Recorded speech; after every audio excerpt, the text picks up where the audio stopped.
መልካም ፈንታውን እባላለሁ። የመጣሁት ከዳንግላ ወረዳ ነው። የፈጠራ ሀሳቤ ስያሜ የባህል እቃዎችን በዘመናዊ መልኩ ማምረትና መሸጥ ሲሆን የውድድር ሲጠናቀቅ አሸናፊዋ እኔ ነኝ እንደሆነ እርግጠኛ ነኝ። ፍላጎቱም አለኝ።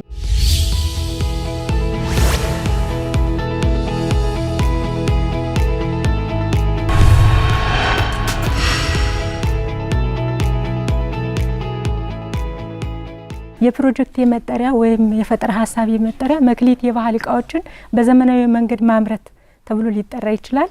የባህል እቃዎች የማህበረሰቡ ያኗኗር ነጸብራቅ ናቸው። ምንም እንኳን የባህል እቃዎች ለማህበረሰቡ ነጸብራቅ ቢሆኑ የባህል እቃዎችን ደህንነታቸው ተጠብቆ በአይነት በመጠንና ሳቢና ማራኪ ሆነው ዘመኑን የዋጁ ሆኖ ለማግኘት የማህበረሰቡ የራስ ምታት ሆኗል። ስለሆነ መክሊት የባህል እቃዎች ለዚህ ችግር ሁነኛ የሆነ መፍትሄ ይዞ መጥቷል።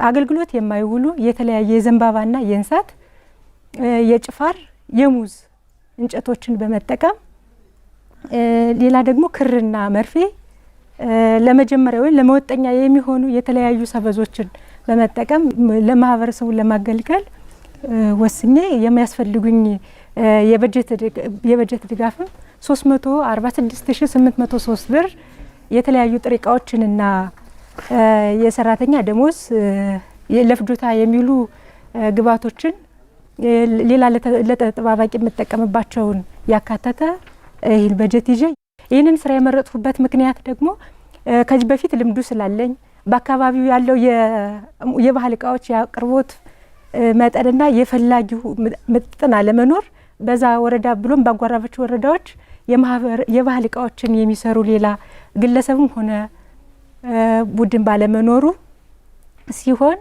ተወዳድሬ ባልፍ የወረዳዬን ብሎም ያጓራባች ወረዳዎችን ከፍም ሲል የክልሌን ባህልና ወግ የጠበቀ የባህል እቃ በማምረት ለዓለም አስተዋውቃለሁ።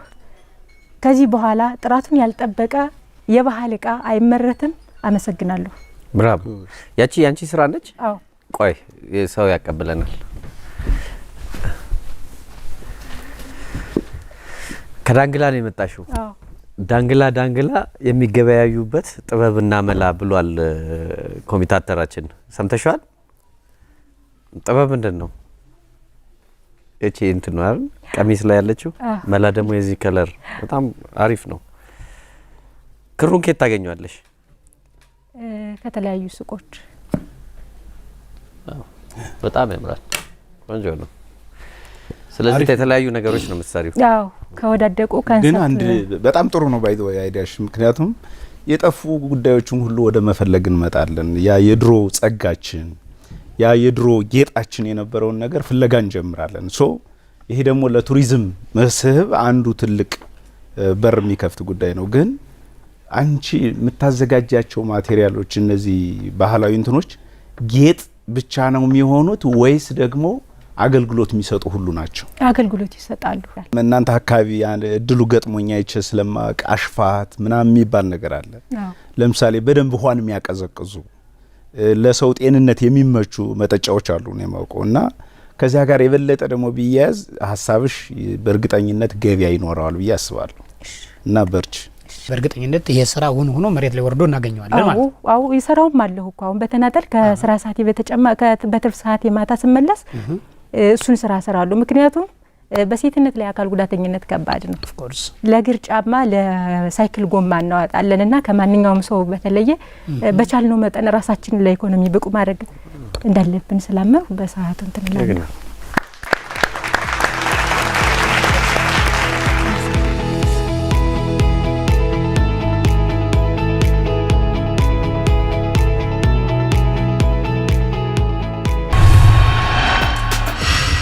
ውድድሩ በጣም ደስ ይላል። በጠበቅኩት መልኩ አይደለም። ከዳኞች በተቀበልኩት አስተያየት እና ዳኞች ከሰጡኝ ከዳኞች ካየሁት እይታ በመነሳት እንደማሸነፍ ሙሉ ተስፋ አለኝ።